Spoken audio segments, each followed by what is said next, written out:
ఏ ఈ బరువు తగ్గేది మన వల్ల కాదు. నా మాట విను. బరువు అస్సలు మనం తగ్గడానికి ట్రై చేయొద్దు. ఎందుకంటే మనం ఫుడ్ కంట్రోల్ చేయలేం. మనకు పార్టీలు ఉంటాయి, మనకు ఫ్రెండ్స్ ఉంటారు. ఒరేయ్ బరువు తగ్గాలని డైట్ చేస్తే మన ఫ్రెండ్స్ అందరు దూరం అవుతారు. ఎవరితో ఉంటావు చెప్పు? నువ్వు బరువు తగ్గి ఏం చేస్తావు ఫ్రెండ్స్ లేకుండా? అండ్ మనం మార్నింగ్ లేవలేం, ఎక్సర్సైజ్ చేయలేం. ఎంతకాలం చేస్తాం చెప్పు? ఒక 3 నెలలు 4 నెలలు అయితే చేయగలుగుతాం. ఆ తర్వాత మన వల్ల కాదు. నా మాట విను. ఓకే, ఇలాగే ఏదో కొంచెం కొద్దిగా అట్లాగే లైఫ్ గడిపేద్దాం అని నీ చుట్టూ ఉన్న వాళ్ళు నీవు కనుక బరువు తగ్గుదామని ప్రయత్నం చేస్తే 100% నేను అవుతారు.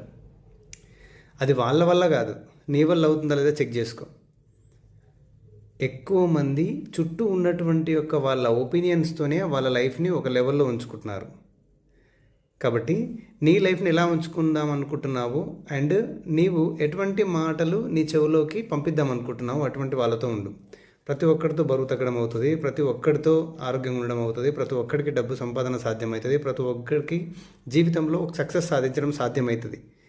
ఎవడికి సాధ్యం కాదు అంటే ఎవడైతే మన చుట్టూ ఉన్న సర్కిల్ని డిస్కరేజ్ చేసేటువంటి ఒక సర్కిల్ని సెలెక్ట్ చేసుకుంటాడో వాడు అక్కడే ఉండిపోతాడు. ఎంకరేజ్ చేసేటువంటి ఒక సర్కిల్ని సెలెక్ట్ చేసుకుంటే పైకి వెళ్ళిపోతాడు. నీ సర్కిల్ని చెక్ చేసుకో. నువ్వు హెల్తీగా వెయిట్ లాస్ అవ్వాలనుకుంటున్నావు 2026లో, అయితే ఇమ్మీడియట్గా నీ సర్కిల్ని మార్చు. నువ్వు చేయగలుగుతావు అన్నీ. బరువు తగ్గిన తర్వాత కంప్లీట్ బరువు తగ్గిన తర్వాత ఎవడు బరువు పెరిగాడు, ఎందుకంటే అలవాటు అయిపోతుంది. ఆ లైఫ్ని ఎంజాయ్ చేస్తాడు, ఆ ఐడియల్ వెయిట్ని ఎంజాయ్ చేస్తాడు. 5 కేజీలు 10 కేజీలు తగ్గి 20 కేజీలకు 5 కేజీలు తగ్గితే నీకు మళ్ళీ ఎందుకు పెరుగుతావు ఖచ్చితంగా. ఎంత తగ్గాలో కంప్లీట్గా తగ్గు, ఆ తర్వాత మళ్ళీ పెరగరు. All the best.